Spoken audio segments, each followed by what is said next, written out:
you don't have to adhere to algorithm guidelines.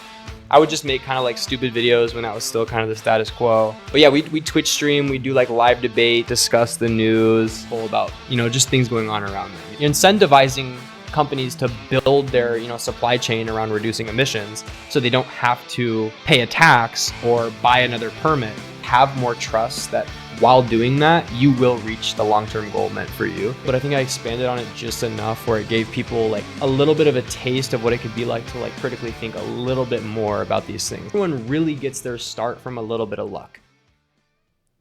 Welcome everyone back to another episode of The Magnus Effect, the podcast where we talk to ambitious college students and understand how they navigate their ambitions with the day-to-day college life. Today I'm joined by a very special guest, Conor Stayton, a student who runs a 500,000 follower TikTok page dedicated to political content. Highlights of this conversation include how you should go about running a social media page while you're in college, misconceptions within sustainability, and what it's like to pursue a degree in Geographic information systems. I really enjoyed how this conversation came out, and I hope you enjoy.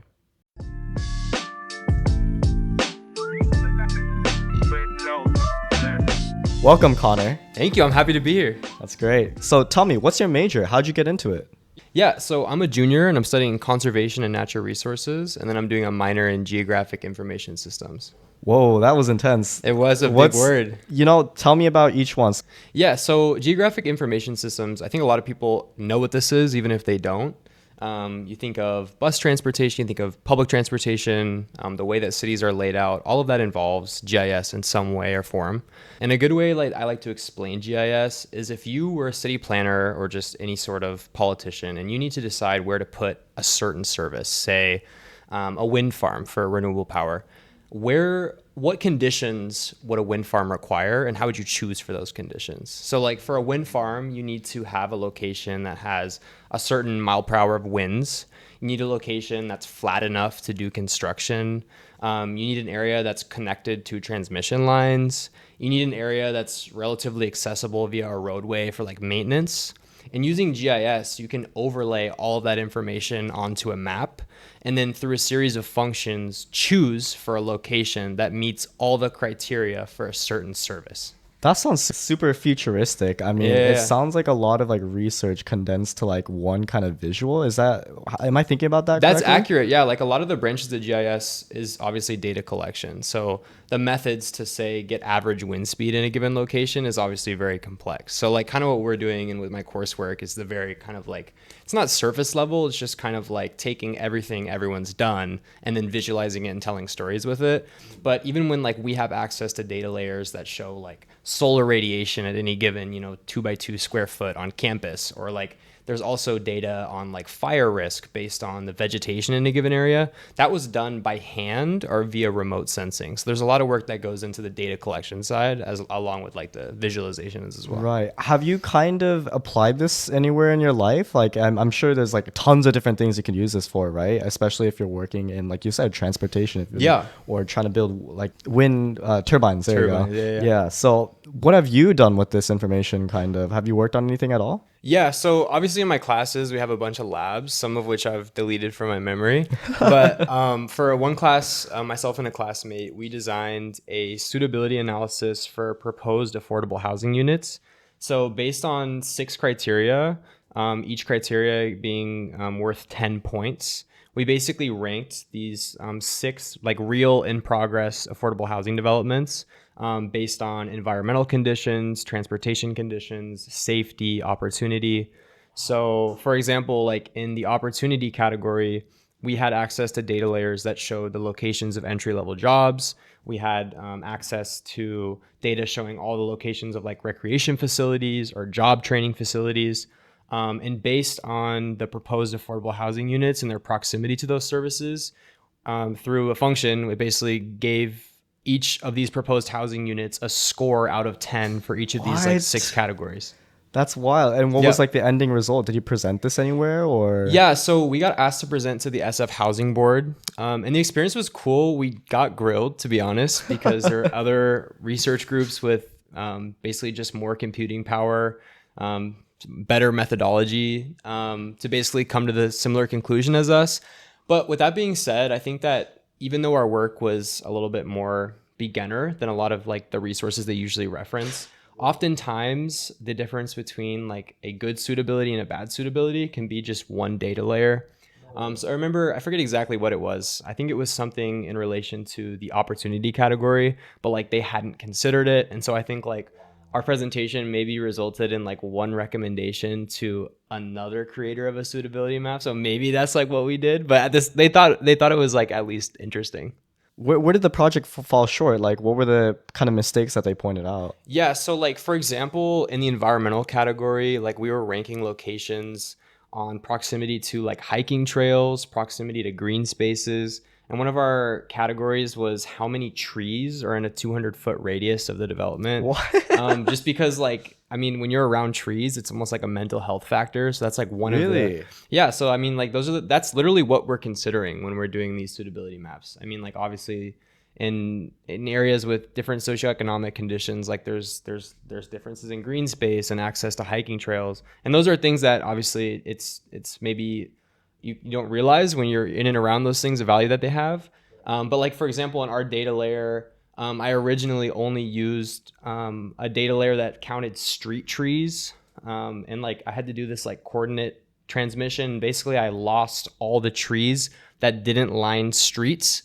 And so that was an example of like a shortcoming. I forget if my project mate fixed that or not, but like there was just lots of little things like that. Another thing was like we did proximity to schools, but one thing that was brought up in the meeting was like proximity to schools isn't relevant in an area like San Francisco because how you guys do, I'm not from the Bay Area, but you guys have like a certain way that like students are paired with schools. And so proximity wasn't relevant.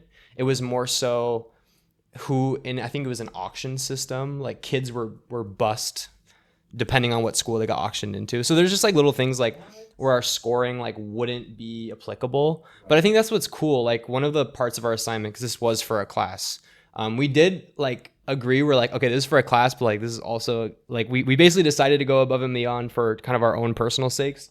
But like when you visualize our project, it's basically like a massive flow chart where like your end goal is this out of 60 score and your start goal is an open map. And so like everything that's in between is just like a series of data layers. So say trees.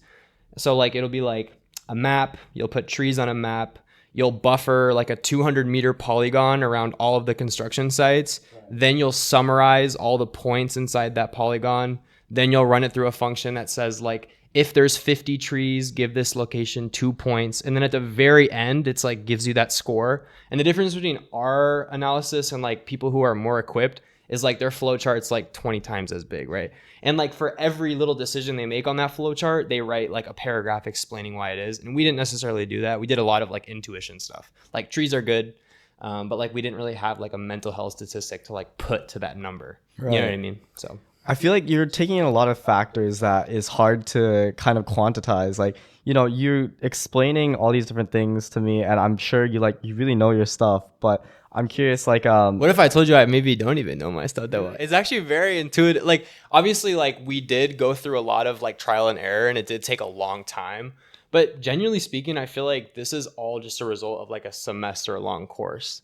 Like there was definitely some YouTube tutorials and ChatGPT in there, but like I feel like it really is just like ArcGIS, the software we're using, is really like a platform to just do whatever you want. Like I remember on the first day of class, we were messing around in lab, and I was like in the back, and it was so cool because I could map like population density with fire risk. And I remember in like the very first lab section, I like spit out a map that basically showed like I basically like made a function that said like when population density is higher, fire risk should also be taken more seriously. And it just showed like, I don't know if it was like even accurate, but based on these two data layers, I could like sort of say that in an area, like it was like, I just like made the symbology like red and green. In the red areas, there was a lot of people and there was a high fire risk. And so like that should be considered, right? So it's like pretty, like it's a pretty like easy to use software, I feel like, in that sense. Interesting. Yeah, because that's exactly what I was going to ask is like, wow, you were able to learn this all in one semester. Like, it sounds super complicated. But, yeah, a lot of the complicated work is like the people who go through and like collect all that data. I think that's like a very understated part. And then obviously you can like, when you're writing functions, you can write a function in Python, or you can just write it using the tools that they have. And I was using the tools that they had. My partner was sometimes utilizing Python, but like, again, that's like kind of where you can level up. I'm so fascinated by this project. Yeah. But just to move things along, tell me about your other major. Yeah, so my other major is conservation and natural resource studies. And at this school, that major can be anything. It's a Bachelor of Science, so you take your chem, your bio, your math, and your kind of like lower division classes. And then your upper division classes, you actually petition like an area of interest. That interest can be anything. Like you can do computer modeling fungal growth. I had a friend that did something like that. And it's just super cool. Or you can do like art education in the environment or something like that. And mine it's called environmental consulting. So it involves some GIS courses, which is why I took those, some environmental economics, and then just some like policy and more humanities-based environmental classes. Really? That's so interesting. I feel like a lot of those types of majors, you don't really see that technical work that goes behind it. Yeah, that's a good point. I think that like in my experience, how the major is developed, they really require you to justify what your major is leading you towards. It can't necessarily be obscure. Like for me, it's like, what do, environmental consultants do when they're hired into a company? Well, they decide if a decision made by a private entity is sustainable or not. And to do that, what do you need? You need software skills in ArcGIS. You need to know, basics of economics, right? So I think they do a really good job in this program of basically requiring you to think critically. And if your long-term goal does not require those maybe technical skills or as strict of a skill set, that's also okay too. I think like as long as you can articulate that, I think it's totally fine. I like that take. Yeah. So tell me, are you how much commitment is this? Like you're running 2 majors with all these different projects. Are you pretty packed within your day, or no? I scroll on Instagram Reels quite a bit. Really? I mean, the GIS is a minor and the major is not. So it can kind of be as hard as or light as you need. Like after you take like the lower div courses, your upper div, like it really changes. That's what's like kind of, and I'm a transfer student. And so I did those lower divs at another institution. So I feel like some would say that like I'm the major that I'm taking, the classes I'm taking make it a little bit harder because like it involves like upper division economics courses and like classes like the GIS, but I don't find the course load crazy, and I definitely find it like on average are like below what most students would experience. Really? That's interesting to hear. So where is all your time going then these days? It's a good question. I'm in clubs on campus. And then I also still run a social media page for myself. I work for another nonprofit that has a large social media as well. And I'd say that that's probably my second time commitment. So you have like this focus in social media. It seems like you're running 2 different positions. Yes. So I have the coursework, and then my social media platform, which is like political, is like, it's definitely tied in at the core. Like I think my values, like I started my social media based around environmental issues, kind of in electoral politics a little bit. Really? Yeah. Tell me about this story. Like, you said you had a page. Tell me about the page. How'd you start this page? Where is it now? Like, yeah. So I started my TikTok page in like 2020. I started alone, making just like little like satirical skits about things that were going on in the news. Cause during the pandemic, there's a lot of, I'm not going to say polarization, because I think saying, oh my God, polarization is so bad is like not that nuanced. It's like there's a lot of reasons and valid reasons why it's like that. But I would just make kind of like stupid videos when that was still kind of the status quo. Then what I would do is I'd make a stupid video and it kind of blow up and it get a lot of controversy in the comments. And then I would like respond to comments that I disagreed with like a more nuanced take. So I kind of had this mix of like satire to kind of bait in all the opinions, and then I would articulate my actual opinion in like a non-satirical format. And so I kind of go back and forth, and that kind of became like my brand. Like I was like the jokester, but then like I would also back it up. I would also back it up a little bit. And when I say back it up, I mean like I would sort of back it up, right? But I do think that it opened up the space for a lot of people who would not normally be exposed to that kind of nuance, especially like in regards to politics. Like obviously a lot of political advertising is very reactionary. It's very short form. And I definitely adhered to that model, but I think I expanded on it just enough where it gave people like a little bit of a taste of what it could be like to like critically think a little bit more about these things. Like obviously, anti-maskers, they're being ignorant. Maybe why are they? Like what's information they're bringing up? Like what is the vaccine misinformation really talking about? Why is it wrong, right?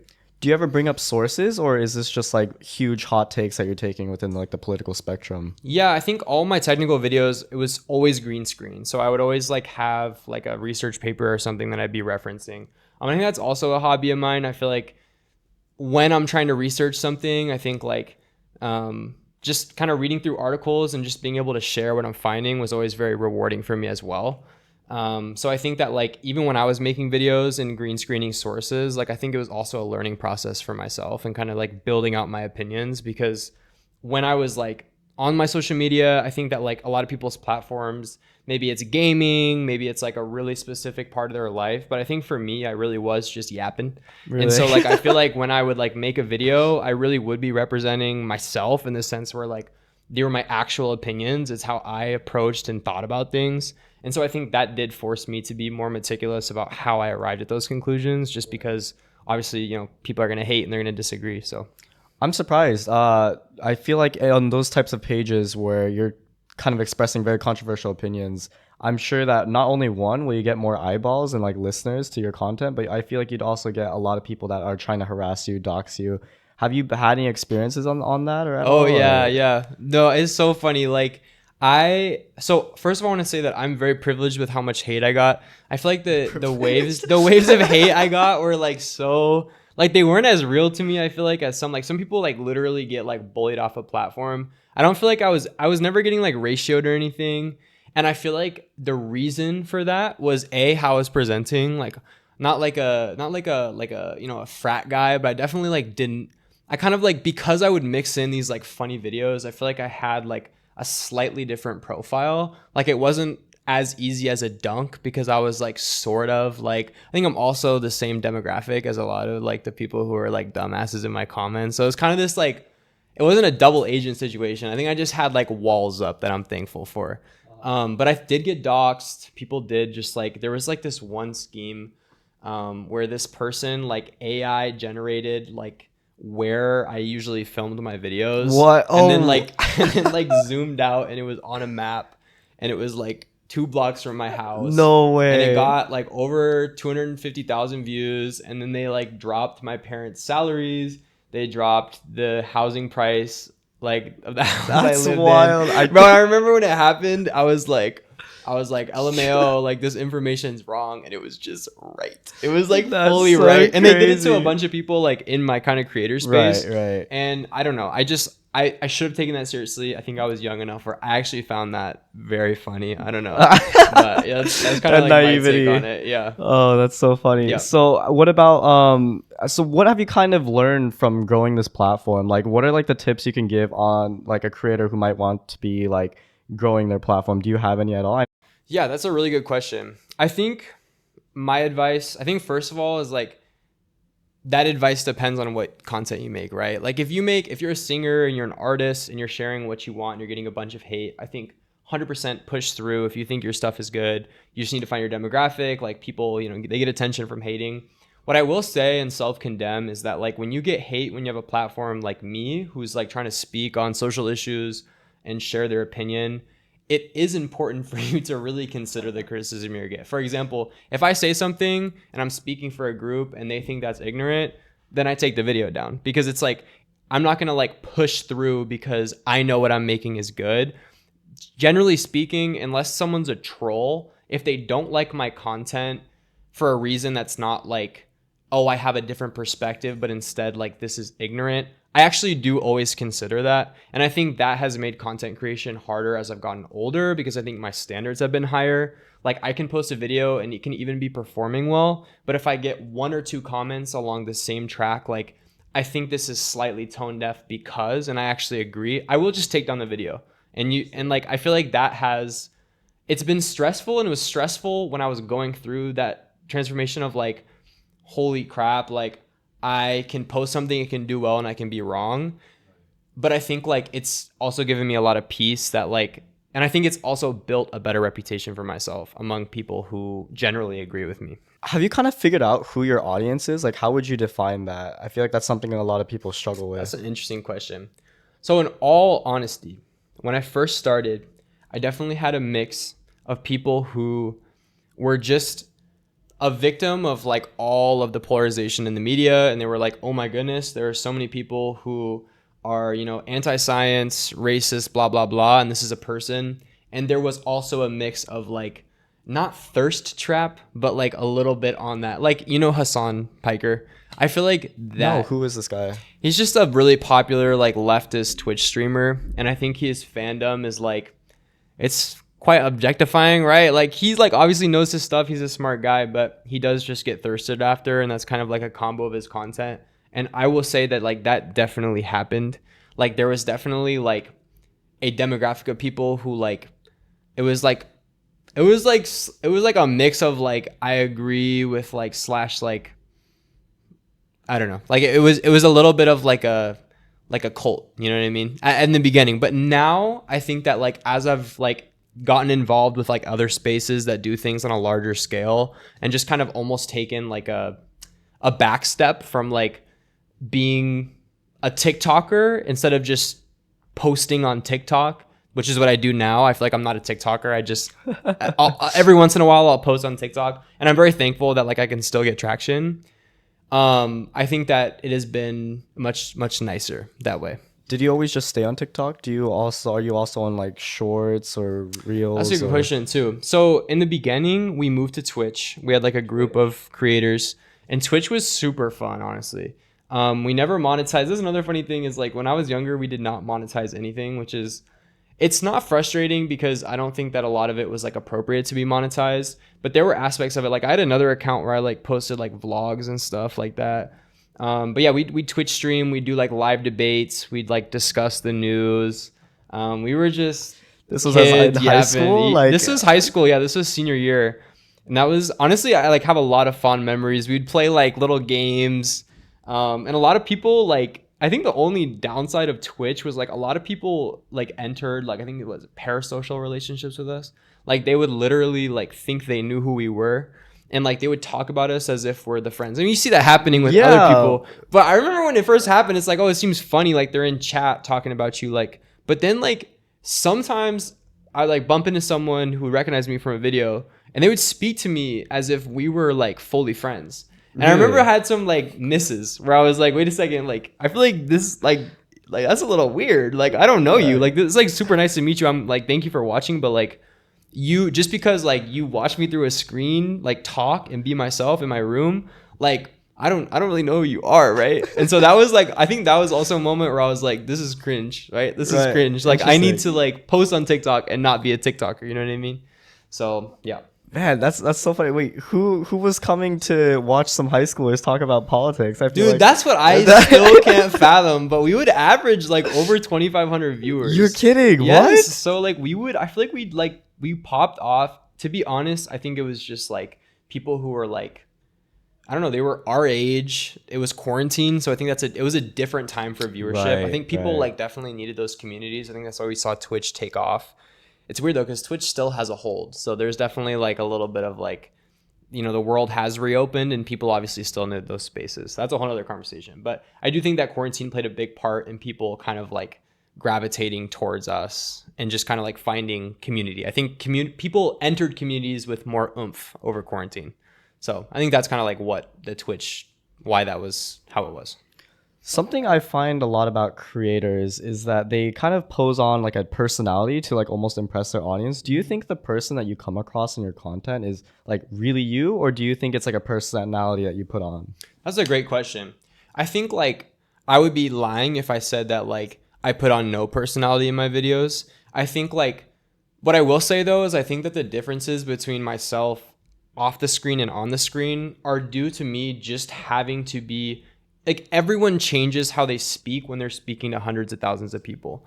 And what I mean by that is not like, oh, I can't make dark jokes on TikTok. I don't mean like that. I just mean that like when you're talking and we're talking in this room, actually this is going to be broadcasted. So again, like I'm putting on some sort of a persona, right? Like you just have to be conscious. Like you can't make blanket statements without nuance. If you say something that would make sense to a group but not make sense to a group, you have to clarify it. And so I think in the process, it's not that you're more paranoid. You just have to be more well thought out. And I think it does kind of come off a certain way. What I will say though is that in videos that don't require that, like more short form content, I think I'm definitely myself. And I think that especially people who have known me on a longer term, do find my social media to be a representation of like who I really am. Really? And, like I'd say the only exception is maybe people who like just knew me. They'd be like, oh, like you seem like maybe not quite like that. But I feel like people who have like really seen me, like I think my social media like makes sense to all my family and friends.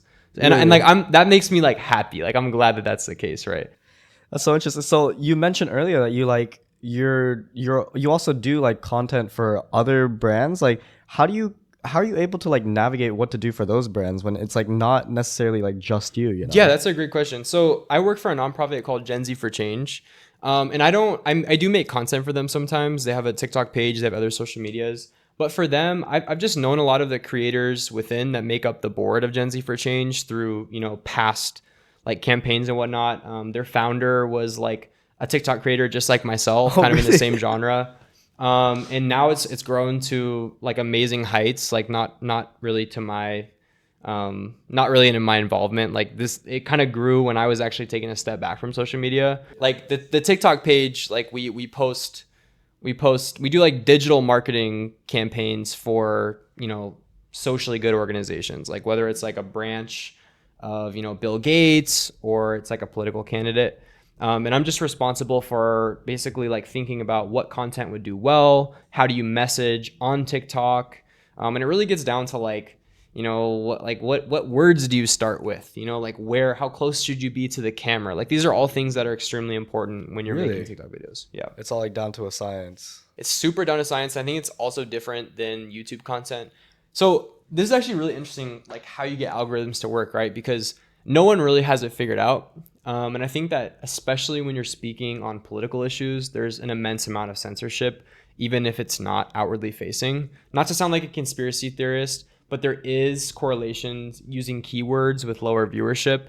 So when you're scripting videos, you have to be conscious about the tense that you use a certain word in. So if you do need to put in a word that may be censored, you have to almost say it in like a non-aggressive. You have to almost think of like in what context would this word be censored and which context would it not be. But then there's also something that I like to call an override, which is that if your content is good enough, or if your content is popular because of some like crazy sense of relatability, you don't have to adhere to algorithm guidelines. So that's why you have these like phenoms that like don't have any video editing skills. They're not necessarily a standout person, but they're just so generic and mid that their content like pops. Like it almost just and that's like I'm not even like dissing them. I just feel like that's where luck comes in. And I'm on the end of that too. I think everyone really gets their start from a little bit of luck. Like something about your persona resonates with enough of the population where they will watch your videos for a few extra seconds, and over a few months that turns into a platform, right? Taylor Swift. Right. Humongous. That's interesting that you bring that up. You know, it's like you hear it in business all the time. Have you heard like Sam Tam Som when you're consulting projects? Yes. Yeah, right. Like different market sizes, and it's like you forget to kind of it's very hard to like find those big markets, but I feel like social media can almost tell that story also. It's like how much of a following is this one person who has this one niche? Like how big is their following? Maybe this is like it encapsulates a population that you might have never considered to begin with. But you mentioned a little bit about how you were stepping away from social media for a small amount of time. Like what, can you tell me about a little bit about that? Like why did you do that? I think that was mainly just because I went to school, to be honest. I think like a lot of my content was cooked up in my like car with my 3 buddies, and we all just kind of went separate ways. And I don't think I had the same drive. I also think that like when kind of the world started to reopen with COVID, I didn't have like the same time periods in my day where TikTok mattered in the same way. I remember that like I just stopped scrolling on TikTok, and one just kind of like downfall of my content creation is I really do have to scroll and be in the loop with TikTok to know what to post. I think a lot of time my content, not that it like sucks off other content, but I definitely do keep in mind what is doing well when I make a video. Even if I want to speak on a topic, I may even delay talking about that topic until it basically is under the spotlight. And so if I don't scroll, I don't post. So ironically, in times where my mental health is the lowest and I'm scrolling the most, I'm popping out the best videos, right? Wow. But it's kind of a trade-off. And that's why like I almost have a system sometimes where it's like, I do want to post a video. I'm going to do like a safe, conscious scrolling session where for like 20 minutes, I'm going to scroll. If a video is not in my niche or it has no potential of me branching off of it, I'm going to scroll super quickly. But if I have a post that's like a minute and a half long talking about something going on in the world right now, I'm going to listen to it. I'm going to think about it. Do I have an opinion on it? Do I want to speak on it? That's kind of like how I go about video creation. But it still sucks a little bit. And that's why I don't post that much. So going on to your like third time commitment, you mentioned you're a part of a club. Yeah. Tell me about the club. Yeah, so I'm in a consulting club on campus. In all honesty, like it's kind of a new thing. I think like before I transferred, I was interested in some sort of consulting. I think I did a lot of like digital marketing consulting in a way, and I was also super passionate about environmental science and geography. But when I moved here, obviously, like I changed my major a little bit. Before I was environmental science and geography, GIS, and then now I'm like a minor in GIS with this other major that's kind of more free flowing.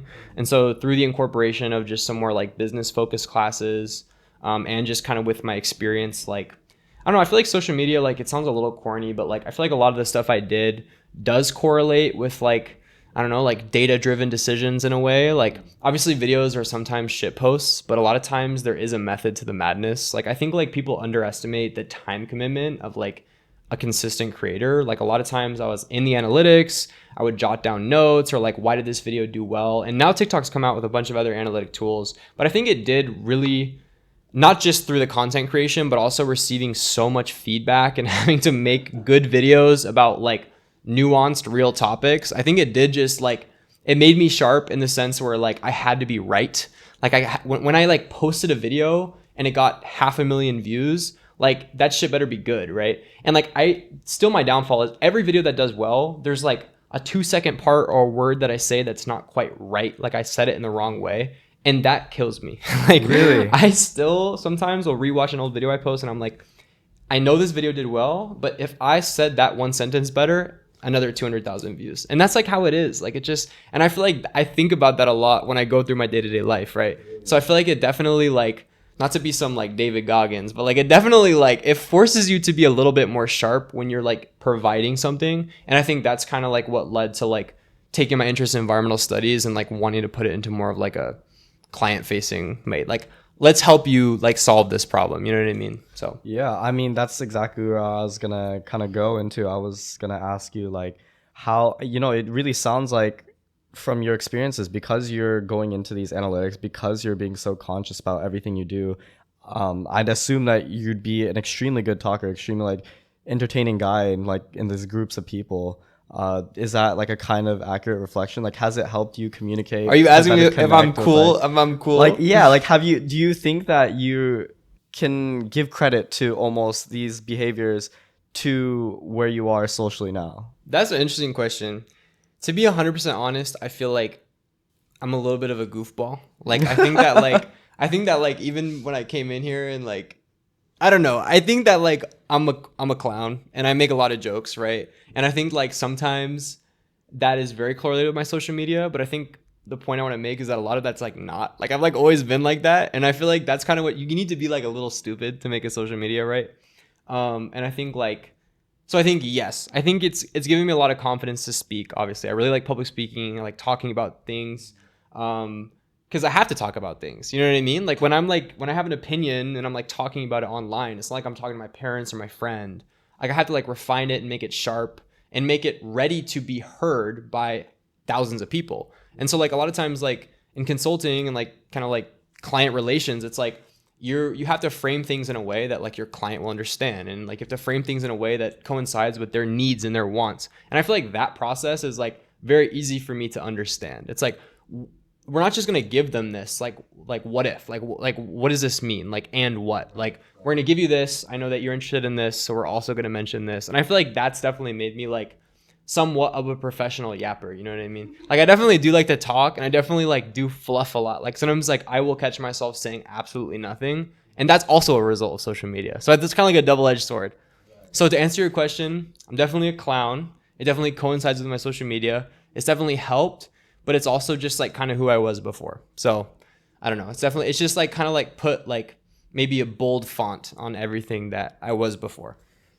So from what I'm hearing, it seems like you are more comfortable with like being around like groups of people. Do you ever feel like you prefer like talking to or being in a larger group as opposed to like being individual one-on-one, or That's a good which one do you question value too. more? Well, I think this is actually an interesting question because when I'm making a video, there's no one there.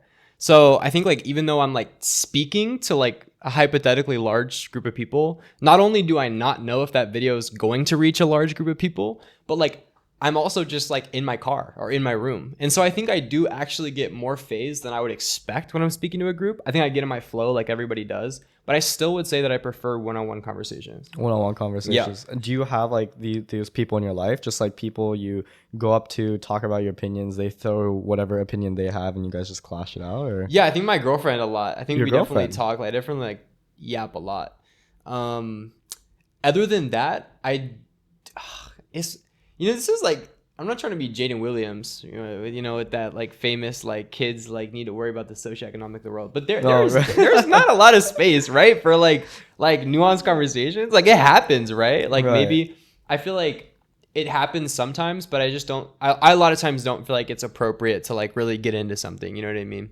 And I think like that could also just be my experience as well. Like I don't know. I think people definitely have relationships. I think there's like I don't know. Sometimes I see memes and it's like, oh, like when you're like it's late at night and you're on the game with your boys and you start talking philosophically. I feel like that kind of like, if anything, highlights like the lack of nuance in our day-to-day life, right? Like I feel like there's just not a lot. I think especially like a high-paced environment like the Bay Area, it's like people are just moving, they're grooving. Maybe like in the classroom, like in discussion sections, I like it. Like I hear more nuance. Like I do talk a lot in class actually. I like to raise my hand. I like to speak in discussion. I like to participate. But other than that, my girlfriend. That's it. I think you're a really nice contrast to a lot of the people I talk to. Most of the conversations I feel like I have are those like stereotypically like deep conversations. I ask them like, hey, what are you planning on doing in the future? Like, what are your goals? And it seems like to me, from most of the feedback I've gotten about like asking those questions, a lot of people don't actually have the time to hear those kinds of like questions. Like people don't really ask them that. So I guess there's like two different worlds, right? There's like the people that constantly are being asked these deep conversations, so which is why they appreciate the more nuanced kind of content, versus the people who have too many deep conversations or maybe aren't too fixated on that, so they have or they prefer the more nuanced conversations. Yeah, I mean, I think like I think some people are like very deep thinkers in the moment, and some people are very deep thinkers going forward. And I gotta say that I think that like a perfect is obviously a mix of both. But I do think it is important to be a deep thinker in the moment. I do think that like when things happen on the day to day, like I think everyone has different levels of sensitivity, right? But I think that like just thinking about a long-term goal, just thinking about this and that you definitely get a little bit lost in the sauce, right? Like I feel like man, this is a confusing take, but I basically think that people need to be obviously more conscious about the present, be more nuanced how they go about their day-to-day life, but also just like have more trust that while doing that, you will reach the long-term goal meant for you. Not in the sense that like God will take you there or like something will guide you. You still need obviously that moment in the day where you think this is the end goal. Like this is the internship I want. This is the future that I want. This is something that I care about. But I think that like realistically that should be achieved by like having more nuance like in the moment, right? I hear a lot of people with like perfect plans for how they approach, the next 5 to 10 years, but maybe they don't have the most well thought, relationship with their friends, or they don't really know like, why their stomach's been hurting or why they're struggling to get into the gym. You know what I mean? Like, again, not to be a David Goggins or like anything, but I think it's worth like being more conscious like in the day to day. I kind of see where you're coming in with that. And like, okay, so I'm going to rephrase it here. Let me know if like I kind of missed something. But yeah, I think a lot of people should believe in themselves more. Like, yeah, of course you should have like a grand vision in mind, right? I'll give an example of mine. Like mine's super materialistic, right? I say I want a Porsche 911 GT3 RS, right? Okay. Right. So, that's also kind of means like I want to be successful. Right. I'm thinking also like what's successful to me? I want money, but what comes with money? You have to be someone that's respectable, someone that like has this, has that, all these different qualities. But I'm not thinking about that every day, right? Like every day I'm just saying I want a Porsche, I want a Porsche, I want a Porsche. But I'm working on stuff. I believe in myself, but I don't like get too lost in like the individual steps. So I totally understand what you mean. I also think that like getting fixated on a long-term goal and being like, everything that I do on a day-to-day that's meaningful is in relation to this long-term goal is definitely a way that we all get stuck in some sort of like a hive mind, right? I think like maybe familiar with the concept of like third spaces or like areas in your day that you go that aren't for, making money or progressing along. They're just a space to interact and socialize and just engage in like communal living, right?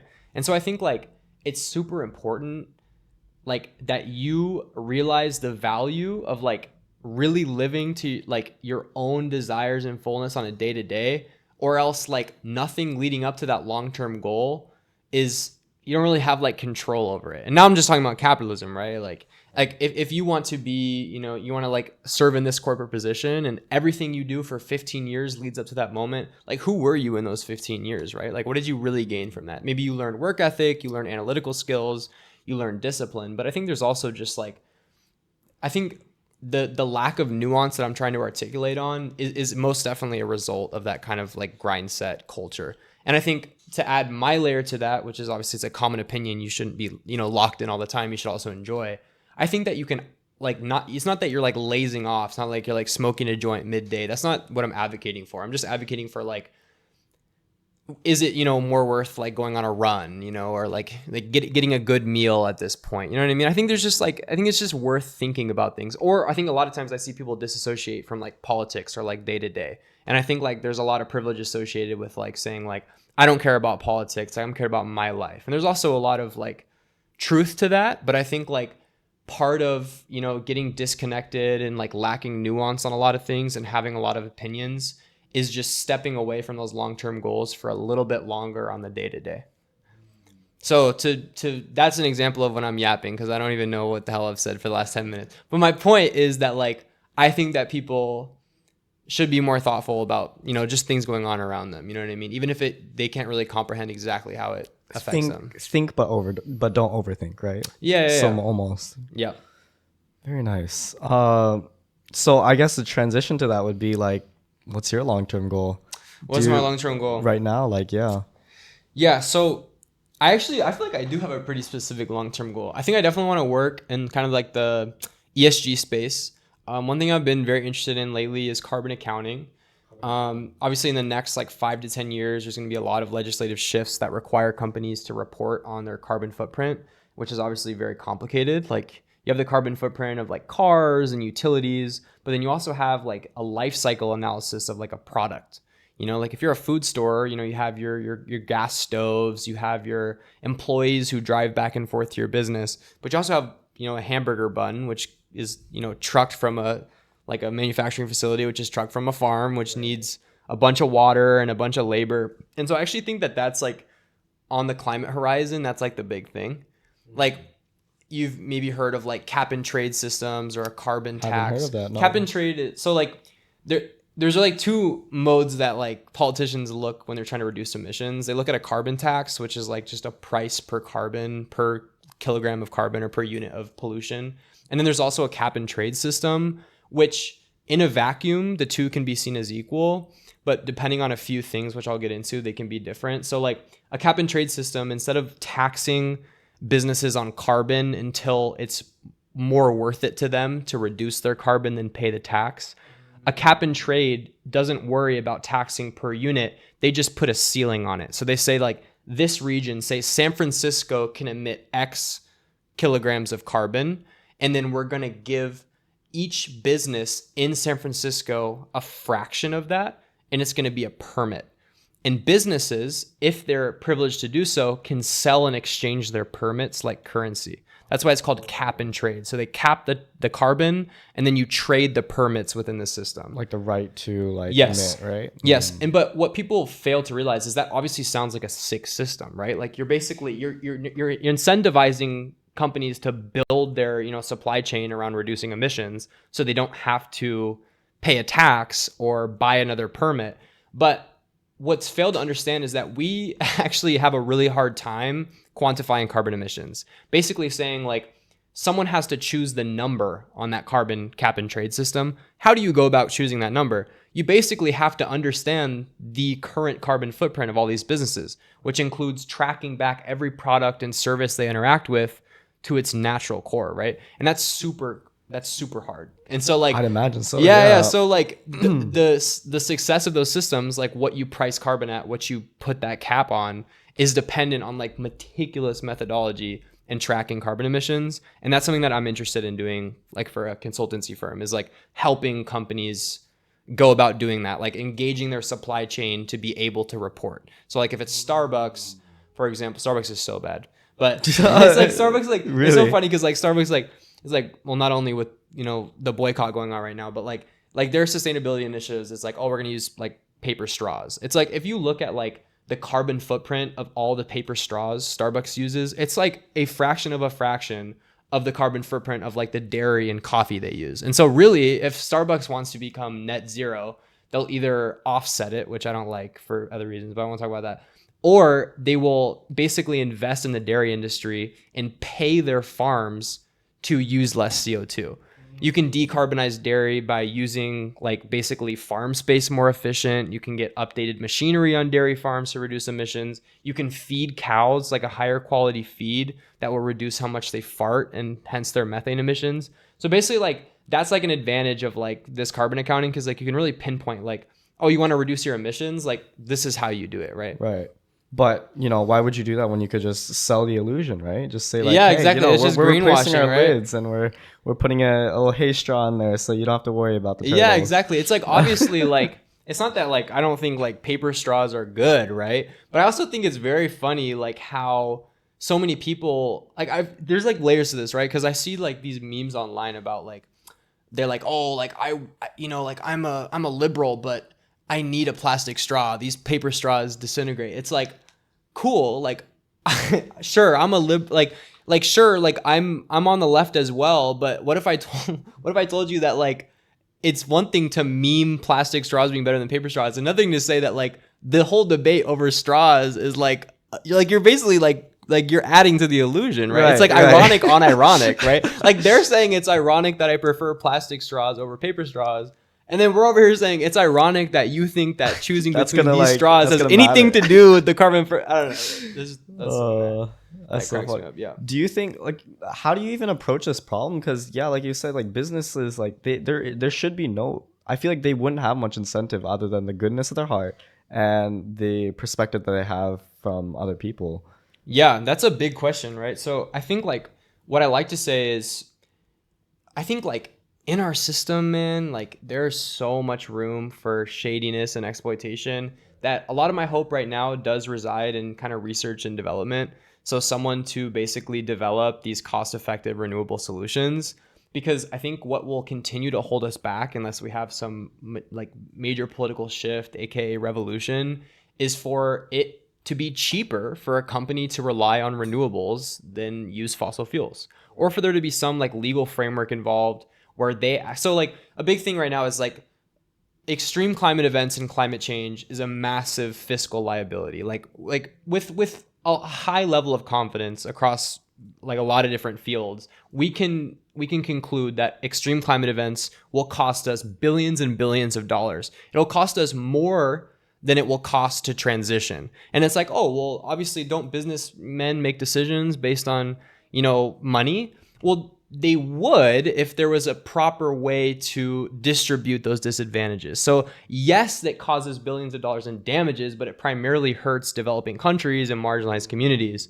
And so in a way, it's like they're never really facing that accountability. Right. And that's like I don't know if you heard like free market environmentalism, which is people who like they're like libertarians who advocate for like no federal intervention. And what they claim is that pollution can be solved by the free market through a justice system. So basically, if a factory is polluting a river and that river is going into maybe another business and that dirty river is hurting their business, they can take that up in the court system and basically figure out a price that factory will have to pay. But when it gets confusing is, as I was talking, how it's so difficult to comprehend carbon emissions, you can imagine if carbon emissions from, say, a factory is impacting the global climate, it's not able to be traced back to that facility. You know what I mean? Yeah. So like, sure, you can track it if like you're dumping sludge in a river, but like, let's be honest, like pollution's so much more complex. Like you could be using a fertilizer that penetrates groundwater and hurts a community like hundreds of miles away, right? So it's all about like this issue of accountability and tracking. And it's super interesting because at a lot of the climate conferences, a big motivation for progress is actually that climate events are projected to hurt so much of the lower middle class that it's going to kill off the workers to drive economic growth. So these world all-powerful leaders are making climate decisions not based on like the motivation that, oh, our world's dying, we're polluting. It's that climate events are going to negatively impact so many working class people and dissolve so many low income people that they're not going to have their worker bees. Isn't that interesting? That is interesting. And that's like in writing. Like it's kind of evil. It's like we're not making changes because we want to better the earth and reduce costs. We need to preserve the people we're exploiting and making billions off of. You know what I mean? Right. Do you think, would you stereotype like the wealthy to not care about this problem at all until something like that comes up? Yeah, I mean, that's also a hard question, right? Because like I think a lot of wealthy people, like, I mean, they're educated, you know, they have an understanding. Maybe they have an understanding, but even if they think they have an understanding, they don't have. It's not on their doorstep. You know what I mean? So like, you can have a wealthy person like Bill Gates who, you know, has, you know, daughter organizations that do nothing but fight climate change. But Bill Gates himself will never be on the doorstep of climate change. Right. And so like, in the I don't know, it's just so complicated because the reason why Bill Gates is where he is and the systems that allowed that are not compatible with solving climate change. So it's like kind of this like contradiction of contradictions. It's like, I don't think it's an important question to ask, do wealthy people care about climate change? Instead, it's like, they will never understand or really bear the burden of climate risks. And the way that they got to the socioeconomic position they were was through some sort of, you know, environmental atrocity at some point. And so I think that's like, that's kind of my answer to that question is like, I don't know if it's like relevant to like, I don't know if it's like a relevant question. Like there's not like morality to it. It's just kind of like, it's almost something that should be like understood and then put on the side. Does that make sense? And that's why I think there's a lot more emphasis on like practicing what they call, I think, ethical philanthropy. Yeah. It's like tracing the steps of understanding each demographic group, why they are at the point where they are today, and then properly giving in a form that relates to that specific subject, right? Yeah. So which is why I find it interesting that you brought up the way that Bill Gates donates, right? It's just throwing money. It's like he's not really, this is a big stereotype. I'm just talking out my ass here. I don't know if it's actually true, but no, go. He's just throwing money at organizations that say that they're going to fix it. Yeah. But those organizations themselves are inherently not approaching the problem in the right way. Yeah, and I think that's definitely accurate. Even if those organizations are approaching it in the right way. So I'm speaking as if I know, I use that as an example because our nonprofit works with a branch of Gates money, right? And they're amazing. Like their team is amazing. I think that they're on the right track. I think my point is more so that the wealth that Bill Gates has accumulated, if you were to somehow put a carbon value on not only the life cycle of that dollar, but what that dollar means in our society, you would find that Bill Gates could spend his entire fortune on mitigating carbon impacts and still be a net negative on our environment. That's crazy. You know what I mean? Yeah. Like a billionaire, like how does a billionaire make money? Like, oh, a factory, you know, how much does a factory labor, make? Yeah, it's all like these child ethical labor, considerations. Coal. You know what I mean? Right. Like he's rich off of iPhones, like, you know, or rich off computers. Like each one of those computers has a carbon footprint. Like you can attribute all of his wealth to X amount of iPads, and each iPad has a carbon value. Right. So it's like you can throw money and try to offset it, but it's like, are you really getting to? That's actually a really interesting. I'm like super curious. I bet someone's done that already, right? But I'd love to see a how much have they like fucked up actually done. Like what's like they call them emission factors. Like that's how you carbon account. So you say like a piece of paper has an emission factor of 22 kilograms of CO2 per piece of paper or something like that. And I'd be interested to see a carbon factor, an emission factor on like each of a billionaire's dollars. That'd be interesting based on the industries that they're in. Well, I've loved our talk so far, Yeah, but yeah. unfortunately, we're running out of time. So we have a tradition on this podcast Okay. where the last guest asks the next guest a question without knowing who they are. Okay. So the question that's been given to you is, Oh, no. who is the one person in your life that has influenced you the most? That's a great question. So, shout out my girlfriend, right? Definitely has. But I want to talk about my grandma, right? Because my grandma, she is very uninvolved. She's very old. She's like, I think she's 92. She's 92, but she still asks what's going on. Her opinions still change. She's still like so interested in everything I say. She's so curious. After our conversation, if she has questions, she'll like email me questions about our conversation. And I feel like that's like literally insane to me. Like that's like I just feel like at that age to be still growing and thinking, like her opinions change with time, but like the time frame I'm talking is like from 80 to 92. And so I think like that I don't really have much more to say about that. It's just like it's really impressive to me. Yeah, I mean, I think that is impressive, like for sure. Yeah. Like even as like someone that's super young right now, I feel like there's some beliefs I hold dear, like core. Yeah. And it's not really changing, but I'm surprised that that age, like you're still able to like think everything through and like really not have that stubbornnness to say, okay, maybe this is the right idea, maybe this is like correct, and I should change. Like, And she'll take it to her little coffees with her friends and like Really? beef with them. That's Like so she'll funny. go crazy. She'll go off. It's crazy. No, I think that's cool. So I got to think of a question for them. Right. So continuing on with the tradition, what would you Okay. want to ask the next guest without knowing who it is? Would you rather have a bedwetting emergency every single time you get into like a situationship forever, right? Forever. Or not have a bedwetting situation with this person that you're pursuing ever, but the like skill cap, like the top relationship tier list is like lower. So your relationships are always going to be mid, but you won't wet the bed, or you always have to overcome this hurdle of like wetting the bed in the most embarrassing fashion, but you can still have a beautiful relationship at some point. Maybe you just have to put in more work, right? I think you're the first person to bring up a would you rather question, man. Yeah. That's kind of a, like, are you probably thinking about that right now? Like, Yeah. what are you I for me, I would totally choose the first option. Yeah, like overcoming, like Right. hella easy. If I Nah, it's nah, like nah. I'm talking like you're peeing everywhere. everywhere. Like you don't just wet shit. the bed and wake up like, did you wet the bed? Like when like, when what the the fuck when the happened? person wakes up, you're still pissing. Like you don't stop. You don't stop. You know what I That's a mean? hard one, man. Yeah. Yeah, I think we're gonna have to give it some thought. Yeah, you're gonna give it some thought. Yeah. Well, before we close up, where can people find you? On my Instagram. Instagram. Don't look at my TikTok. What's your Instagram? Instagram is Cowboy Connor. Cowboy Connor. Yeah, Cowboy Connor. All right. Well, make sure to follow, guys. Okay, Whichever guys. Thank you camera. for having me. Yeah. Well, thank you so much, Connor. It was a great talk. Hell yeah. I was extremely entertained. Okay, good. Best of luck with your future goal, and don't Thank you. overthink. You too. Get that Porsche. Thank you so much. Okay, sick.